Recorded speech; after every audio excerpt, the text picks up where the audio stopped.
mais uma noite de estudos, de oportunidade de aprendizados. Estamos aqui ainda no modo online, que temos a certeza que veio para ficar, porque com este novo formato, nós estamos tendo a oportunidade de levar a palavra do Evangelho, de levar a palavra do Centro Espírita Irmã Sheila, através dos seus convidados, a lugares que não imaginamos. Vimos nos comentários, as páginas, de pessoas em diversos locais do Brasil, dos locais mais distantes, como também fora do Brasil. Então, a tecnologia veio nos favorecer. Em tudo, Deus nos propicia o aprendizado e o crescimento. E a tecnologia, nesse período de pandemia que nós estamos, experimentando tantas coisas diferentes, já terminando o segundo ano, e tenho certeza que 2022 será um ano diferente, também de aprendizado, mas sem tantas perdas, embora sendo inerentes à lei de cada um, enfim, mas não entraremos nesse mérito, mas temos a certeza que 2022 será um ano onde nós vamos continuar aprendendo as lições do Cristo, passando pelas necessidades de aprimoramento que todos temos que passar, que vivenciar, mas também com esperança, com certeza que vai ser um ano mais leve, mais suave para todos nós. E que não nos falte a esperança desse ano, que seja de paz, de alegria, de crescimento. Então, nós vamos fazer a nossa leitura para ouvirmos o nosso companheiro Derli, que trará o tema, o título da sua fala ao longo da sua apresentação, e nós vamos ouvi-lo com atenção, com carinho, na certeza que também será de muito proveito o estudo da noite. Lembrando que na próxima semana daremos continuidade aos nossos estudos com o capítulo 21 do Evangelho, onde teremos a Fernanda Dias, a companheira da Casa Espírita René Pessa, onde ela vai falar falsos cristos e falsos profetas. A Fernanda é da cidade de Cabo Frio, da minha terra natal, então será na semana que vem. Por hora, vamos ouvir o nosso companheiro Derli, e antes dele nós vamos ouvir a mensagem da noite, a prece, para que ele possa nos falar. Palavra do Semeador. Está no livro Bênçãos de Amor, da editora Cultura Espírita, e escrito sobre o título Palavras do Semeador. Então, ele é alusivo a Mateus capítulo 13, versículo 3. Também do livro O Evangelho de Emmanuel, onde tem as coletâneas dos textos de Emmanuel falando sobre temas do Evangelho. Palavras ao semeador. Semeador da vida, semeia boa semente. Os corações da terra assemelham-se muitas vezes à própria terra. Não amaldiçoarás o deserto porque exiba espetáculos de secura. Dá-lhe-ás o consolo da fonte. Não esmagarás os próprios dedos nas pedras do campo. Removerás o empecilho amparando a eira. Não impedirás a lama do charco, alongarás ao pântano o socorro do dreno amigo. Não agredirás o espinheiro, auxiliarás feliz a limpeza da gleba. Nos caminhos do mundo há muita gente também assim. Almas ressecadas na ignorância, enrijecidas na indiferença, atormentadas na sombra, perdidas na crueldade. Não reclames, nem condenes. Estende as mãos a serviço do amor e, tanto quanto possível, semeia sempre. Não exijas, porém, que o fruto chegue hoje. Primeiro o suor do trabalho e a semente no solo. Depois, a defesa laboriosa e a verdura tenra pedindo apoio. Mais tarde, no entanto, surpreenderás jubilosamente a alegria da flor e a bênção do pão. Então, meus amigos, a partir desta página maravilhosa, Palavra ao Semeador, nós vamos nos sentir tocados pelos amigos espirituais que, em nome de Jesus, aqui estão, para que possa abrir a nossa acústica da alma, os nossos ouvidos, o nosso coração, para ouvirmos a palavra de hoje. E que essa palavra nos traga condições de semear em nossa vida, em torno de nós, frutos bons, frutos que darão novos frutos e que saciarão outros tantos que estão à nossa volta. Sabemos, Jesus, o quanto é difícil a sua palavra ser colocada em nossa vida. Mas assim como uma boa semente que o evangelho é para nós, nós queremos, a partir dele, plantar outros frutos, semear outros canteiros, trazendo paz e harmonia a todos aqueles que estão à nossa volta. Que o Senhor então esteja com Derli, trazendo a ele a inspiração necessária para que ele possa semear em nós a sua palavra de alento, de consolo, de paz e esperança, para que possamos ser outros semeadores de tudo aquilo que ouvimos, que aprendemos, seguindo sempre adiante. Que em seu nome possamos dar início à tarefa da noite e já agradecendo as oportunidades desta hora. Ser com todos, hoje, agora e sempre. Que assim seja. Boa noite, meus queridos irmãos e irmãs, companheiros do Centro Espírita Irmã Sheila, do Movimento Espírita do Brasil. Mais uma vez aqui estamos. Hoje nós vamos conversar com vocês a respeito das desigualdades sociais. Esse é um tema que muitas e muitas vezes as pessoas nos perguntam as razões, por que nós temos problemas na distribuição de rendas, por que tem pessoas que vêm com tantas facilidades, outros com tantas dificuldades.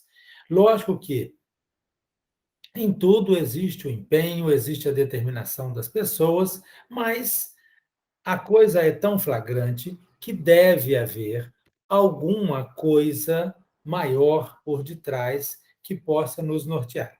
Então, o nosso grande interesse hoje é trazer para vocês algumas informações segundo a doutrina espírita, e nós vamos procurar ficar bem focado na doutrina, no livro dos Espíritos, na revista espírita, para que a gente possa entender direitinho, sem muitas variantes, sem muitos vieses, especialmente o viés político, uma vez que nós estamos passando por um momento de maior dificuldade, onde todos nós devemos observar para que a gente não caia nessa esparrela dessa dicotomia que estamos vivendo.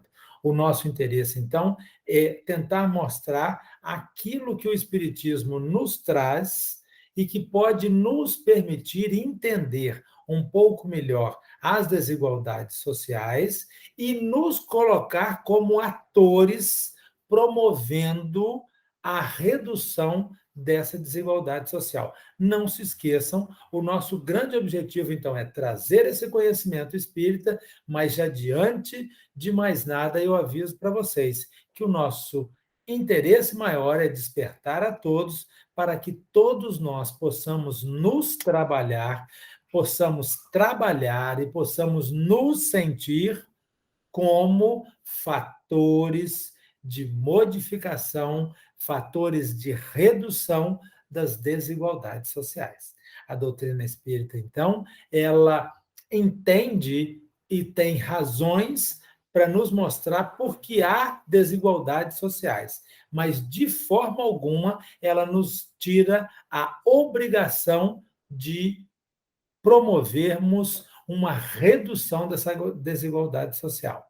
Muito bem, então vamos só para que a gente possa entender melhor, saber como que esse quadro funciona, né? Nós vamos mostrar para vocês, né, algumas razões para que a gente entenda do que é que nós estamos falando. Então, primeiro, né? O nosso tema, desigualdades sociais. A primeira coisa, então, que nos vem à cabeça é o que é sociedade.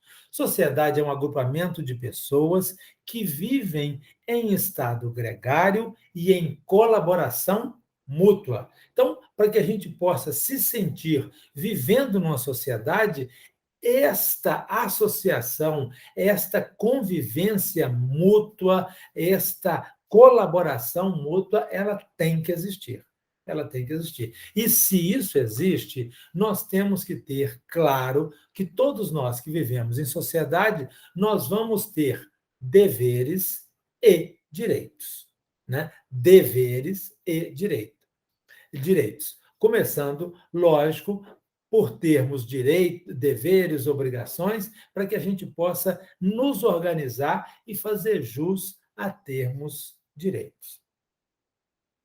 Mas há casos que, de fato, assustam a gente, né? Por exemplo, eu levantei um dado do IBGE que diz o seguinte, que a pobreza e a extrema pobreza continuam, ano após ano, a ser uma grande marca na sociedade brasileira. Segundo os dados mais recentes do IBGE, no país, nós tínhamos aproximadamente 13,5 milhões de pessoas em situação de extrema pobreza. Isso de acordo com o Banco Mundial. Somados, quem está na linha de pobreza e extrema pobreza, nós vamos chegar a 25% da população brasileira. É muita coisa, né? Um quarto da nossa população. As características e a distribuição da população em situação de pobreza e extrema pobreza, de fato, chamam a atenção. E se a gente procurar esmiuçar aí esse um quarto da população, nós vamos ver que os pretos e pardos correspondem a 72,7%, ou seja, aproximadamente 73% daqueles que estão na linha de pobreza e extrema pobreza, ou são pretos ou são pardos. Então, de fato, há uma situação bastante gritante para nós, né? Dentre aqueles em condição de extrema pobreza, as mulheres pretas ou pardas compõem o maior contingente, 27,2 milhões de pessoas. É muita gente, né? Então, vejam, de 38,1 milhões de pessoas em extrema pobreza, pobreza e extrema pobreza, 27,2 são compostas por mulheres pretas e pardas. Isso, de fato, é muito sério. A concentração, né, de riqueza, para um lado, e também de pobreza e extrema pobreza é muito sério. Né? Então, o que nós falamos até aqui? Que aproximadamente um quarto da população brasileira estão no grupo de pobreza mais extrema pobreza. E que, desse um quarto da população, 73% é composto de pretos e pardos. E desses 73%, quase a totalidade é composto de mulheres pretas e pardas. Então, é uma situação que, de fato, salta aos olhos, né? Nós, enquanto cristãos, enquanto espíritas, ficamos pensando, meu Deus, mas por que será essa situação? Né? Um quarto da população brasileira, gente, 52,7 milhões de pessoas vivendo em situação de pobreza ou extrema pobreza. Por outro lado, a fatia que corresponde a 1% da população mais rica do Brasil detém quase a metade da riqueza nacional, 49,6%. Agora você vê que coisa engraçada, né? 1% dos mais ricos correspondem a aproximadamente 49,6% de toda a riqueza nacional. Isso é complicado, né? E essas informações, gente, elas não vieram de qualquer lugar. Esse é o relatório anual de riqueza global, publicado por um banco de grande credibilidade, que é o Banco Credit Suisse. Ok? E no âmbito global? Ou será que essa concentração de renda, essa desigualdade é só no Brasil? No âmbito global, a concentração de riquezas também é alvo de preocupação. Cerca de 50% dos adultos mais pobres, em conjunto, detêm 1% da riqueza global em 2020. Então, vejam, agora pensando em globo, pensando em planeta, 50% da população, 50% dos pobres e extremamente pobres, eles vão juntar em conjunto da riqueza global. Então, vocês estão vendo que essa desigualdade social, ela não é caso do Brasil, ela é uma situação, de fato, planetária. Por outro lado, a fatia correspondente aos 10% mais ricos detém 82% da riqueza global. Então, vocês estão vendo? Olha que coisa impressionante. 1%, 50%, o conjunto de 50% dos mais pobres, eles vão representar 1% da riqueza global.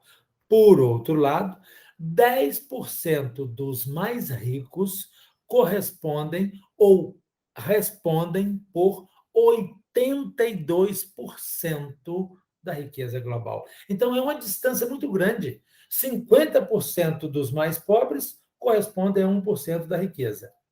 10% dos mais ricos correspondem a 82% da riqueza. A distância é enorme. Então, há, de fato, uma distância, uma desigualdade social que é muito, muito gritante.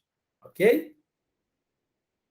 E aí, existe um relatório, que é o relatório Oxfam Brasil, essa é uma ONG que faz essas análises, e ela listou, ano passado, as 5 principais causas da desigualdade social. Primeira causa, má distribuição de rendas. Segundo, falta de acesso à educação de qualidade. Terceiro, investimentos governamentais insuficientes. Quarto, dificuldade de acesso a serviços básicos. E quinto, má administração de recursos públicos.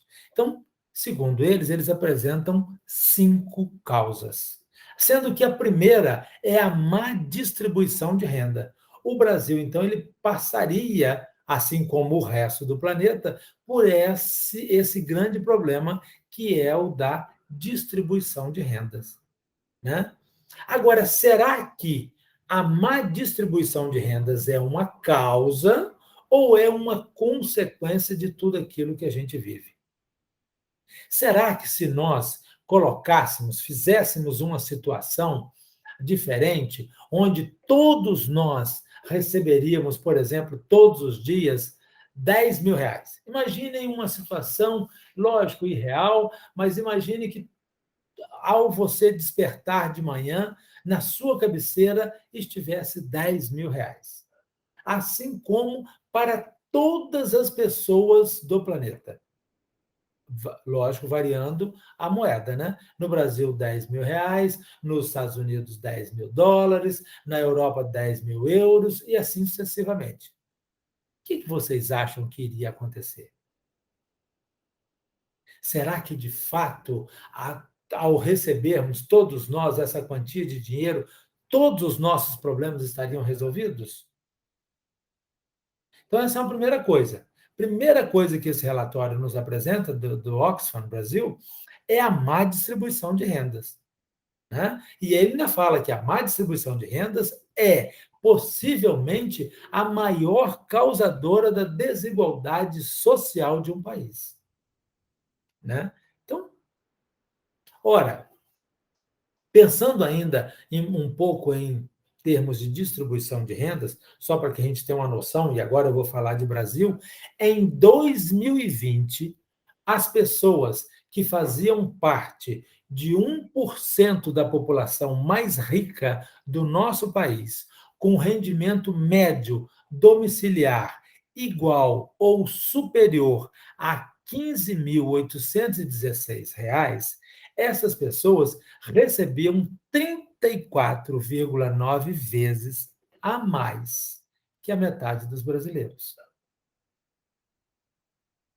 Por outro lado, o grupo dos em extrema pobreza ou extrema pobreza, a média era de R$ 453 por domicílio.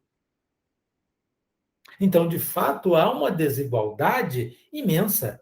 Né? 1% da população com rendimento igual ou superior a 15.816, enquanto uma grande massa com um rendimento de 453. Ok? Então, eu fui buscar na história ações, momentos que poderiam nos dizer com relação à distribuição de rendas. Lembrem que eu disse para vocês, imagine que se nós tivéssemos num local onde, ou que Deus toda noite nos desse 10 mil reais aqui no Brasil, 10 mil dólares nos Estados Unidos, 10 mil euros na Europa, e eu acabei encontrando uma situação que foi quando, no século XVII, o então rei mais rico, segundo os levantamentos, o mais rico da história do planeta, né, que foi o Mansa Musa, ele esteve no Egito e lá ele levou tanto ouro, mas tanto ouro, que ele distribuía ouro para todo mundo. O que esse homem fez? Ele causou uma crise inflacionária. Então, para nós aqui também, seria a mesma coisa. Se nós tivéssemos uma distribuição igualitária, nós teríamos uma outra estrutura em termos de lei de oferta e procura e automaticamente outros preços resultantes. Então, sinceramente, a má distribuição de renda, penso eu, tá, gente? Eu, como um leigo, penso que ela é uma consequência dos outros critérios, dos outros parâmetros que nós vivemos na sociedade. Voltando, então, ao relatório Oxfam, né, logo depois da má distribuição de renda, ele vai nos falar da falta de acesso à educação de qualidade. Aí, sinceramente, eu concordo plenamente. Se nós tivermos ou tivéssemos uma educação de qualidade, uma educação que permitisse aos nossos estudantes, aos nossos brasileiros jovens, propor soluções, propor saídas, criar empresas, criar empregos, melhorar aí sim a distribuição de renda, aumentar a velocidade desse dinheiro, aí sim nós teríamos uma diferença bastante grande. Porque é lógico, se eu tenho acesso à educação, a uma educação de qualidade, se eu consigo, então, ler diferentes obras, ter uma análise crítica que me permita abrir os meus horizontes e não simplesmente ficar com as conversinhas das pessoas que falam comigo, ou até mesmo com a conversa dos professores dentro de sala de aula, porque o importante, gente, de uma educação é quando a gente motiva para que o próprio estudante corra atrás, se informe e ele faça sua análise crítica. O importante não é que o estudante saia da minha sala de aula pensando como eu. Não. Eu tenho as minhas leituras, eu tenho os meus estudos e automaticamente eu vou montar o meu modo de pensar. Eu vou apresentar, então, eu como professor, vou apresentar para os estudantes os conceitos básicos, pontos que justificam uma teoria, pontos que são contrários àquela teoria, para que o estudante, motivado por diferentes pontos e lendo muito, entendendo muito, ele crie a sua própria visão. Então, não é interessante que o aluno saia da minha sala de aula pensando como eu, achando que eu sou a pessoa mais inteligente do planeta. Não, eu estou ali justamente para motivá-lo, para incentivá-lo, para que ele amadureça e fique independente. E aí, de fato, eu me lembrei de uma coisa muito interessante, que foi durante a Revolução Francesa. O que aconteceu durante a Revolução Francesa? Durante a Revolução Francesa, baseada aí nos critérios de fraternidade, igualdade e liberdade, os franceses se revoltaram contra os nobres, né, contra a coroa que dominava a França. E aí houve a famosa queda da Bastilha e aquela revolução toda, todos os nobres foram retirados do poder. Pouquíssimo tempo depois, vindo nesta massa, sobe como imperador Napoleão Bonaparte. Então, eles retiram um rei, que foi o rei Luís XVI, e pouquíssimo tempo depois, vindo do meio da massa que lutou contra os nobres, entra o imperador Napoleão Bonaparte. Por que, que isso acontece? Por que, que faz um esforço imenso, tira-se um rei e aparece um imperador?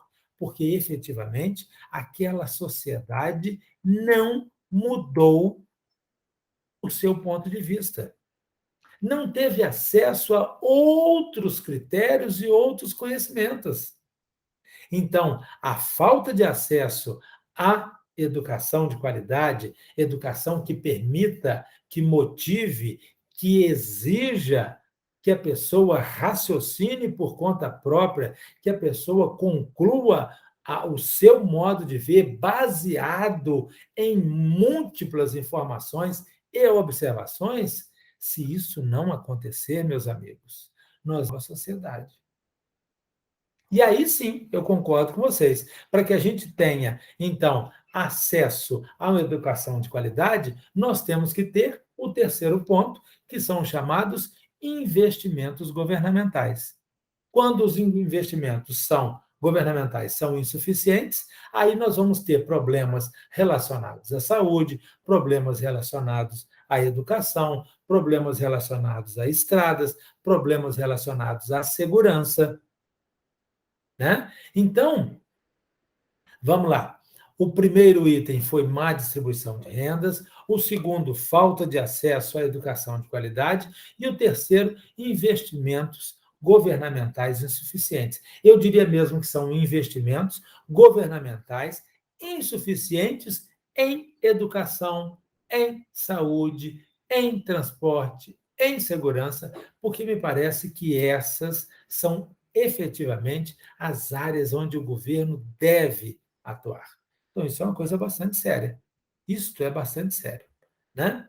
E aí, se faltam investimentos, nós vamos ter dificuldades de acesso a serviços básicos.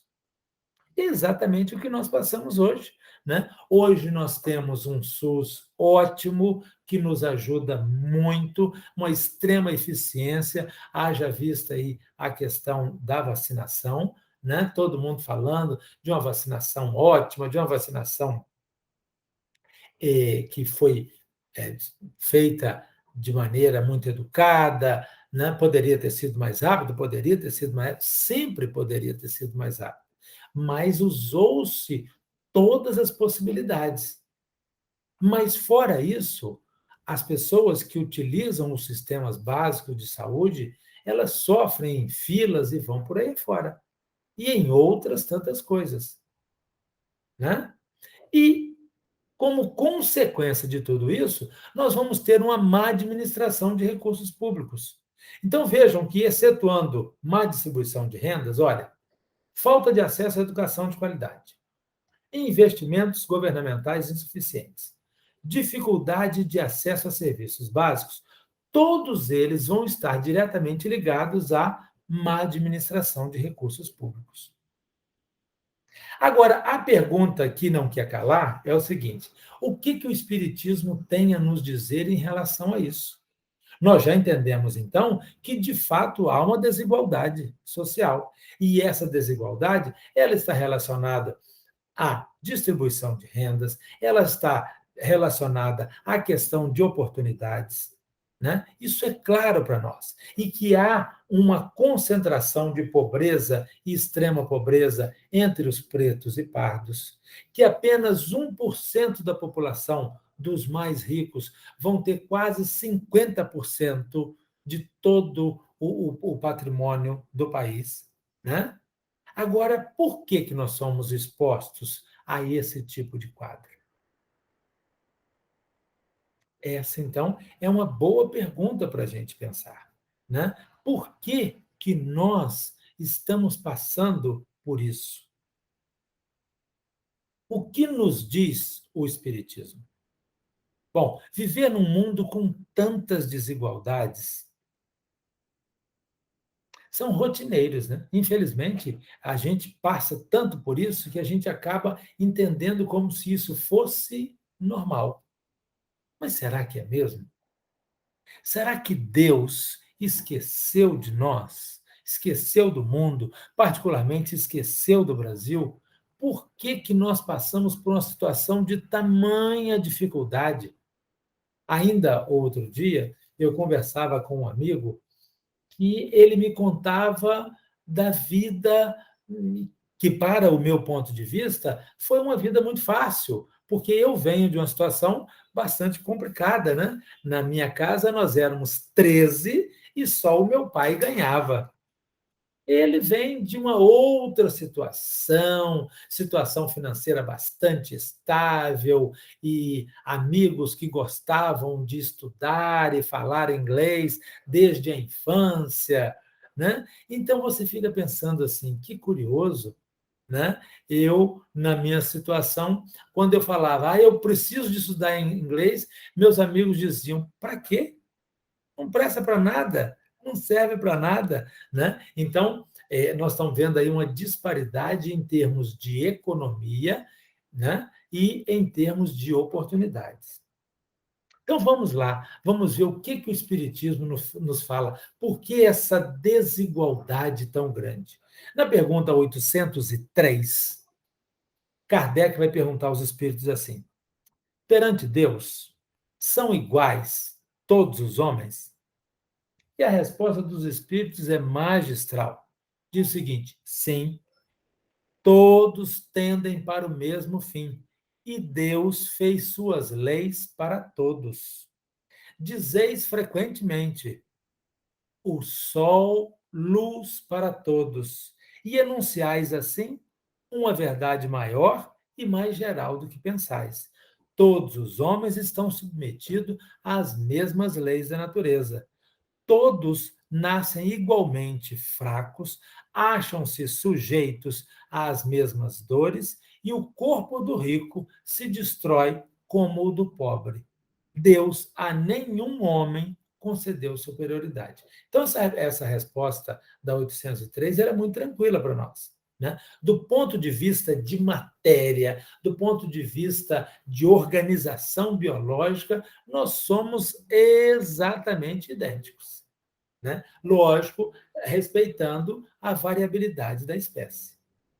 Ok? E na pergunta 806, Kardec então vai perguntar o seguinte: é lei da natureza a desigualdade das condições sociais? Então veja, na pergunta 803, Kardec faz uma pergunta bem com cunho biológico. Já na 806, ele pergunta: é lei da natureza a desigualdade das condições sociais? E a resposta: não. A desigualdade social é obra do homem e não de Deus. Então, Deus vai nos dar igualdades biológicas, igualdades pensamentais, de um modo geral. Mas o homem vai distribuir desigualdades.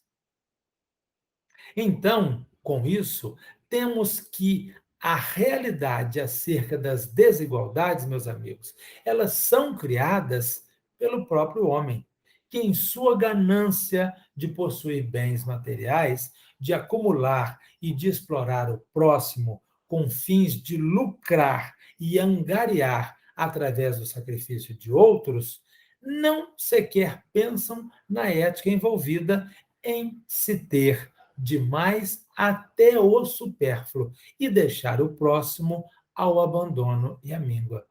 E isso é uma coisa muito importante, porque nós sabemos muito bem da doutrina espírita que o principal mal da humanidade é o egoísmo. Então, a desigualdade social, por que, que sobra para alguns, né? 1% da população, ou melhor, 10% da população com 86% da renda de um país, e, do outro lado, 50% da população com 1% da renda. Por que isso? Quem cria isso, na verdade, então, é o egoísmo humano. Aquilo que eu falei com vocês, foi por isso que eu disse que a distribuição de rendas, eu fiquei na dúvida se era causa ou consequência. Me parece que uma distribuição, problemas na distribuição de rendas, é muito mais consequência do que causa. Porque nós vamos segurar, o homem vai dar mais valor ao patrimônio dinheiro do que ao patrimônio humano. E aí nós temos que lembrar, como nos fala Emmanuel, o egoísmo é, pois, o alvo para o qual todos os verdadeiros crentes devem apontar suas armas, dirigir suas forças e sua coragem. Digo coragem, isso é o texto de Emmanuel. Digo coragem porque dela muito mais necessita cada um para vencer-se a si mesmo do que para vencer os outros.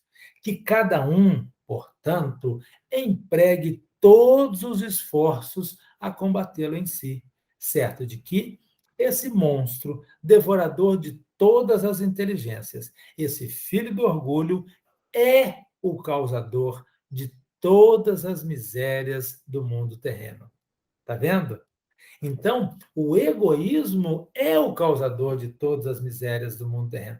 Então, sinceramente, gente, aquela distribuição de rendas tão diferente, tão desigual, ela é consequência de um egoísmo desenfreado que nós temos.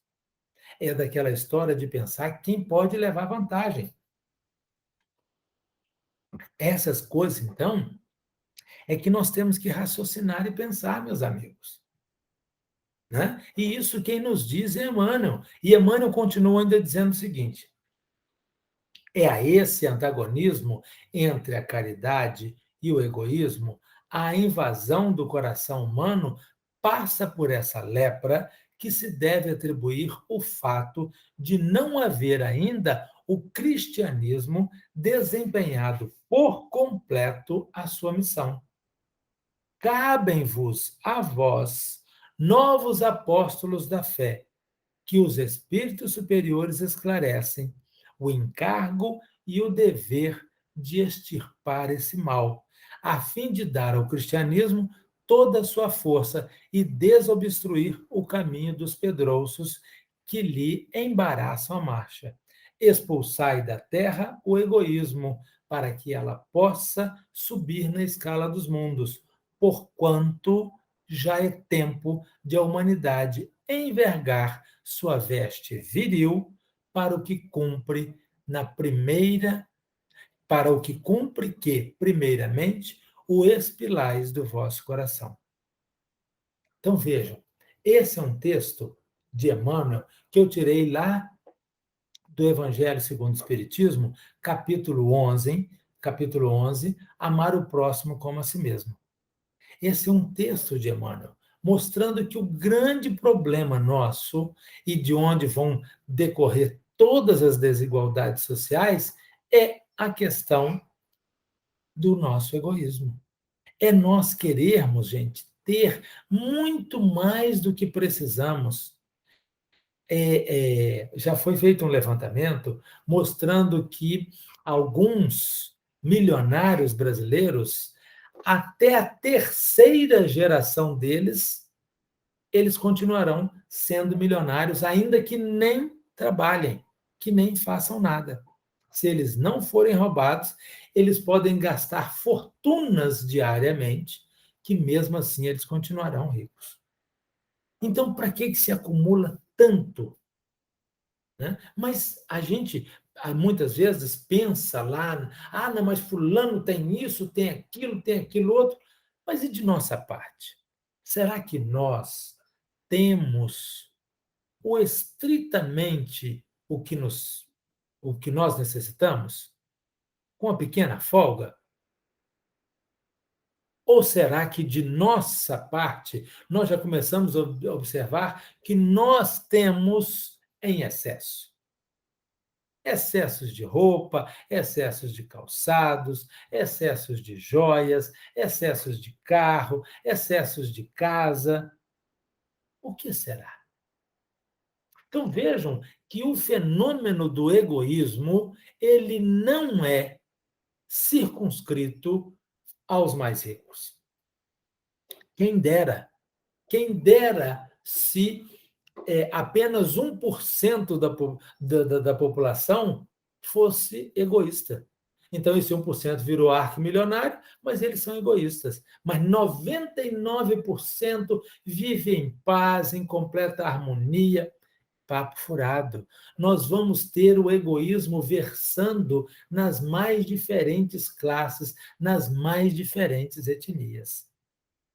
Então, nós temos que combater todo esse drama que nós vivemos, má distribuição de rendas, pessoas com difícil acesso à educação, tudo isso poderia ser minimizado, não digo resolvido totalmente, mas poderia ser minimizado com uma redução do egoísmo.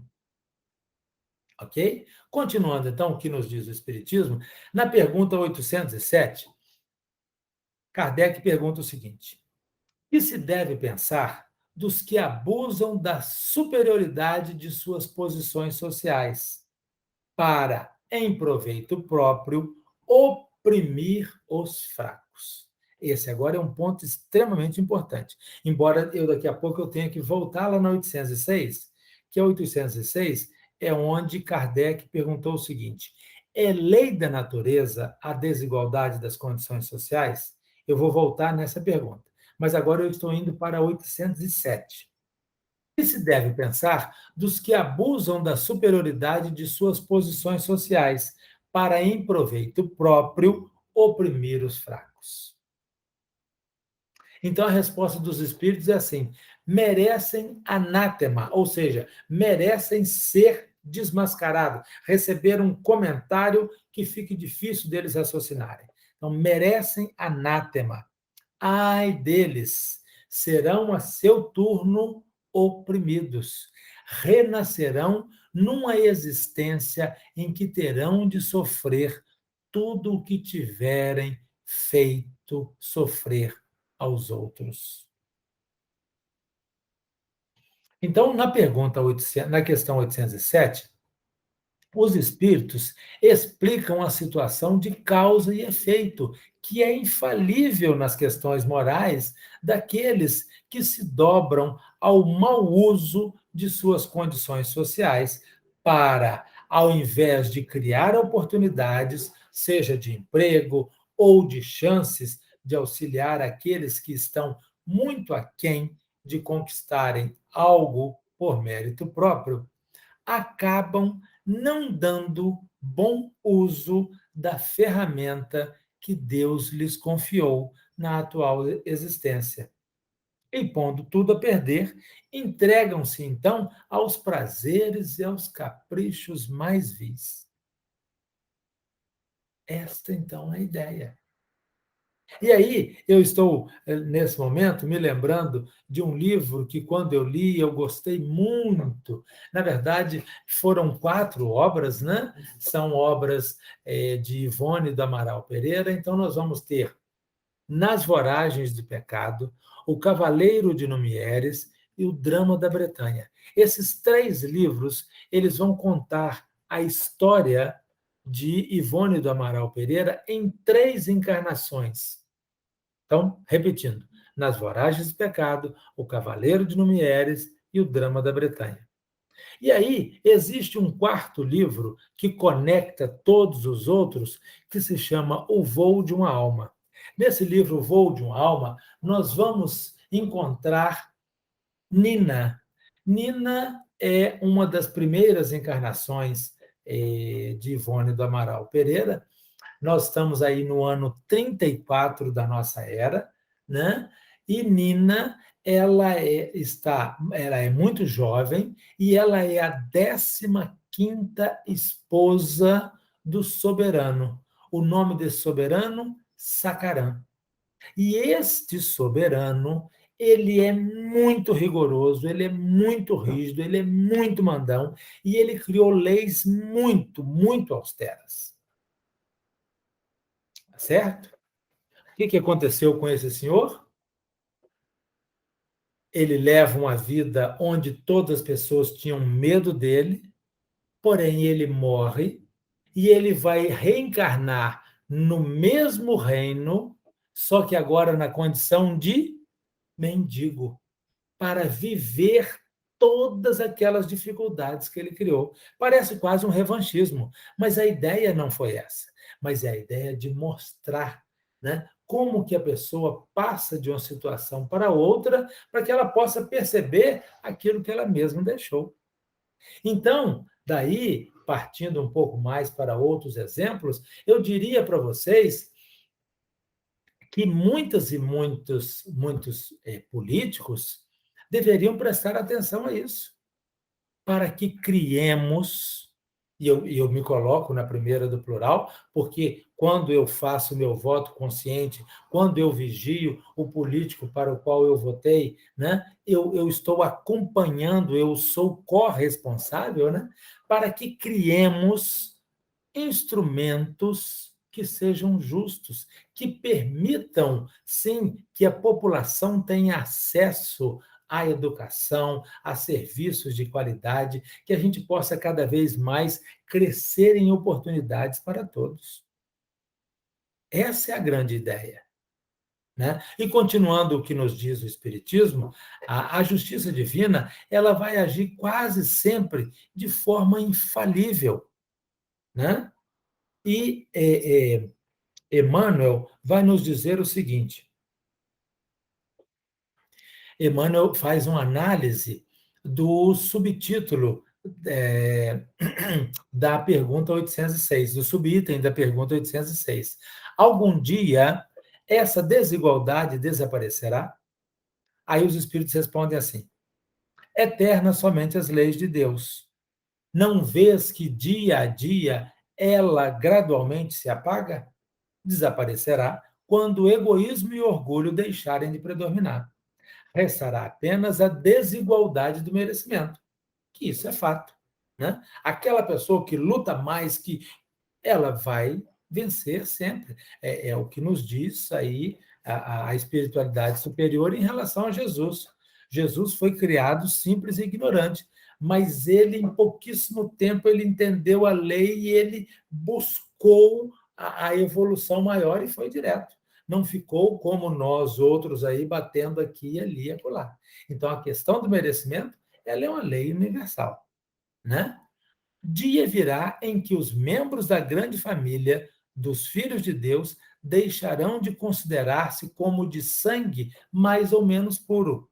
Só o espírito é mais ou menos puro, e isso não depende da posição social.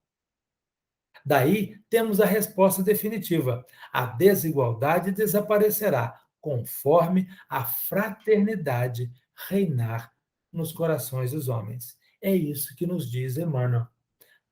Resposta definitiva: a desigualdade social desaparecerá conforme a fraternidade reine nos corações dos homens. Isso é muito bom, não é verdade? E aí, gente, caminhando um pouco mais, na pergunta 814, né, Allan Kardec vai perguntar o seguinte: por que Deus a uns concedeu as riquezas e o poder, e a outros a miséria? Essa, na verdade, é a pergunta que não quer calar, né? Então, eu vou repetir para vocês. Pergunta 814. Por que Deus a uns concedeu as riquezas e o poder, e a outros a miséria? Resposta dos Espíritos: para experimentá-los de modo diferentes. Além disso, como sabeis, essas provas foram escolhidas pelos próprios espíritos, que nelas, entretanto, sucumbem com frequência. Olha que coisa interessante. Aqui temos mais um fato. Os próprios espíritos podem ter pedido a provação a fim de expiar ou aprender algo. Espíritos muito avarentos podem pedir uma existência com menos condições materiais, a fim de trabalharem a humildade e a capacidade do bom uso dos recursos disponíveis. Espíritos em provação de riqueza normalmente sucumbem à tentação do uso irregular dos meios que dispõem a fim da alimentação dos seus vícios morais.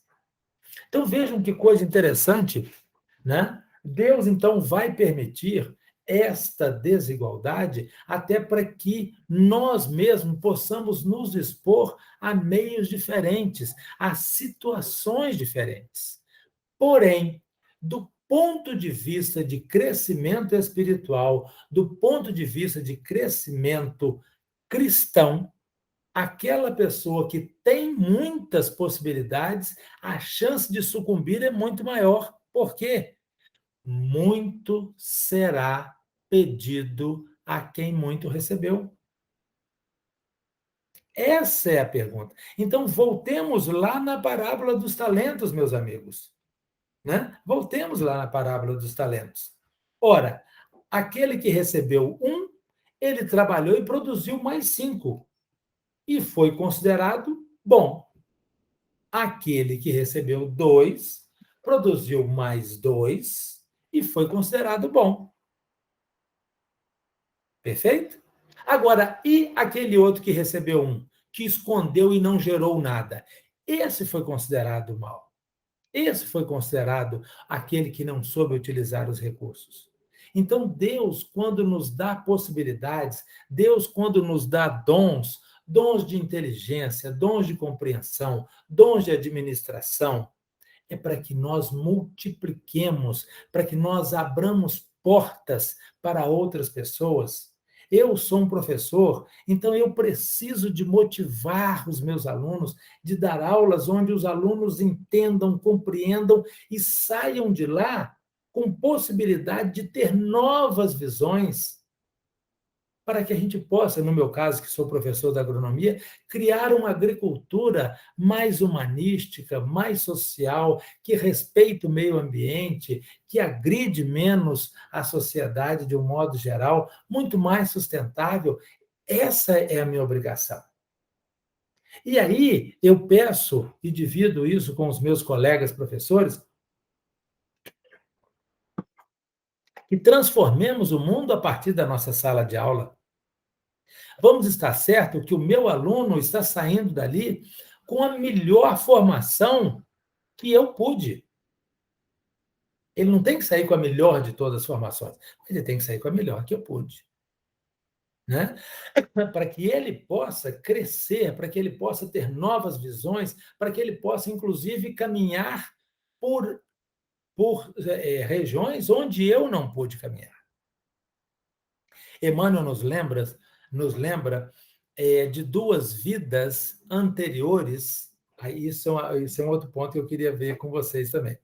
Emmanuel nos lembra de 2 vidas anteriores, como o impiedoso senador romano Publio Lentulus e como o escravo Nestório em 50 anos depois. Lembra quando eu contei para vocês da questão lá de Ivone do Amaral Pereira e de Sacarã, que ele foi um rei muito severo? Com o nosso querido Publio Lentulus vai acontecer a mesma coisa. Ele também era um homem muito severo, muito austero. Na outra encarnação, ele vem como o escravo Nestório. E isso está lá no livro 50 anos depois. Então, todas aquelas pessoas que tiveram, que têm muito dinheiro, parem para pensar o que estão fazendo desse dinheiro. Estão usando esse recurso para dar oportunidades para outras pessoas, ou essas pessoas estão simplesmente acumulando, enriquecendo, juntando, juntando, juntando e juntando? Estamos aqui, meus amigos, para multiplicar oportunidades, para reduzir o egoísmo. Todos nós somos iguais perante a lei. Entendam isso.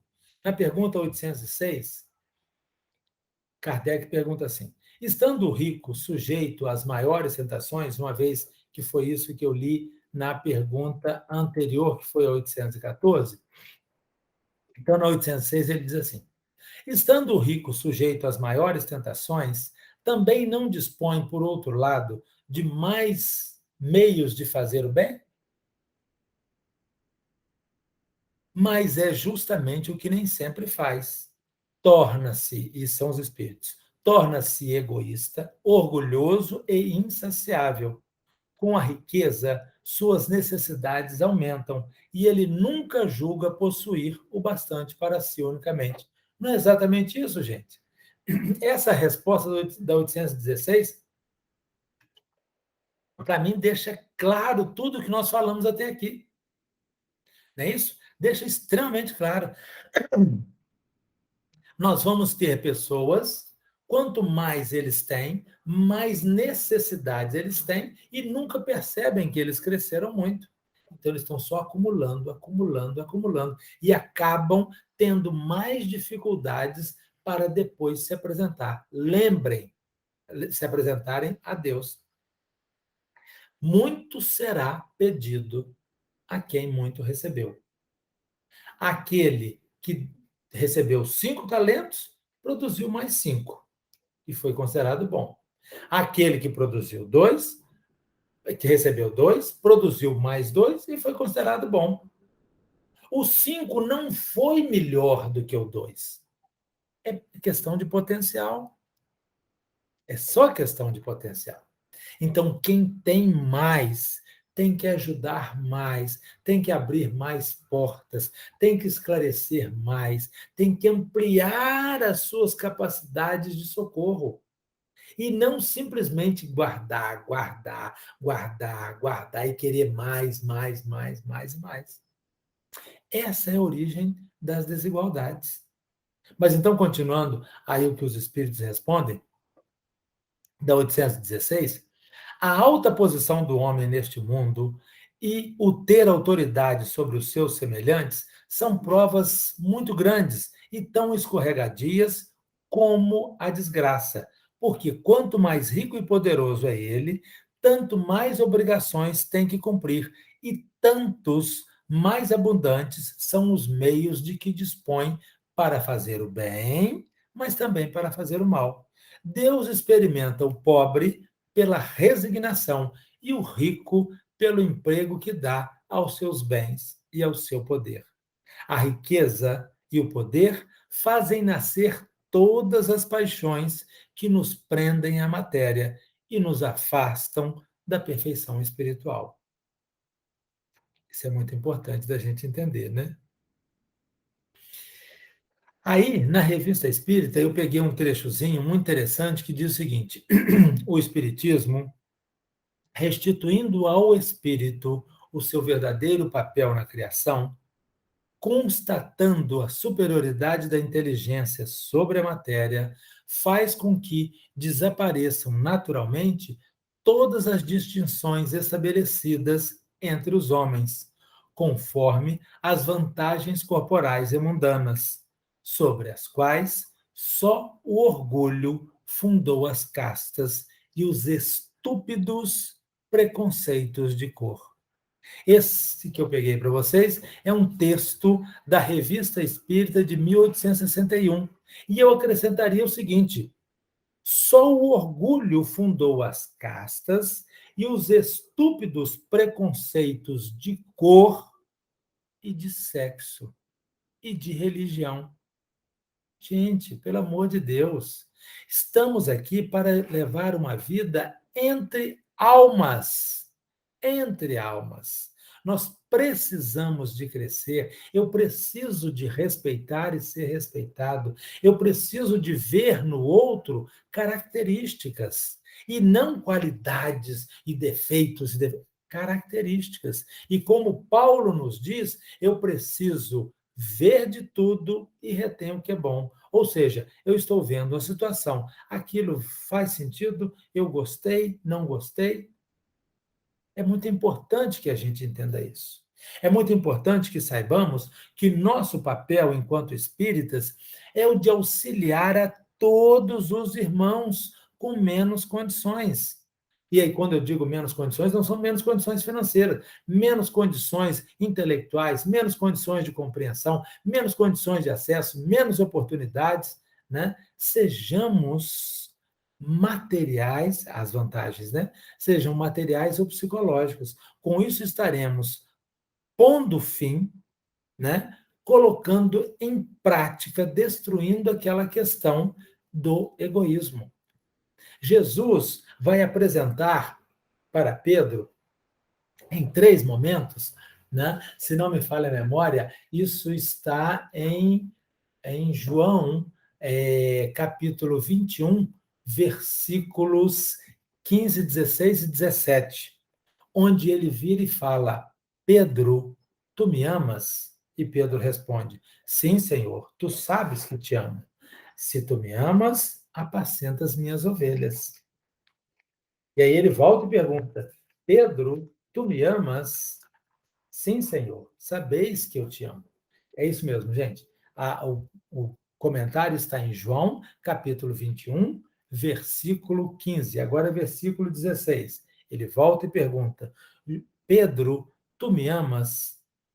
Sim, Senhor, tu sabes que eu te amo. Pedro, apacenta os cordeiros. 17. Pedro, tu me amas? Sim, Senhor, tu sabes que te amo. Se tu me amas, apacenta as minhas ovelhas. Jesus então faz um chamamento para que Pedro apacente, traga paz, traga equilíbrio, traga harmonia, acolha, respeite, dê paz para cordeiros e ovelhas, que são justamente as classes menos favorecidas.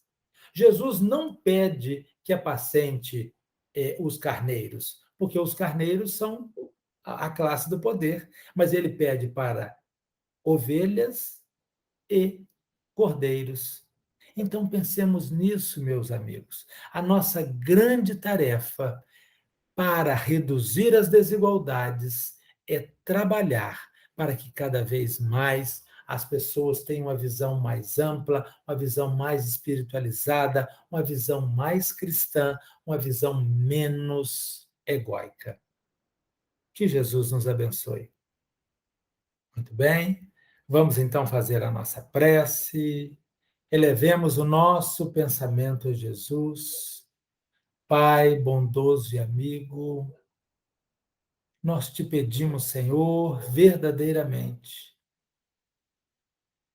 para que possamos perceber as nossas obrigações sociais e possamos transformar a sociedade, dando a cada um uma possibilidade nova. Mestre Jesus, que possamos efetivamente apacentar a sociedade, apacentar as classes menos favorecidas, dando oportunidades de um pensamento maior, de um pensamento criador. E assim possamos transformar esse mundo de provas e expiações para a regeneração, onde certamente seremos envolvidos numa atmosfera de luz, paz, segurança e de harmonia. Mestre Jesus, que a tua luz celeste esteja conosco, agora e sempre. Que assim seja.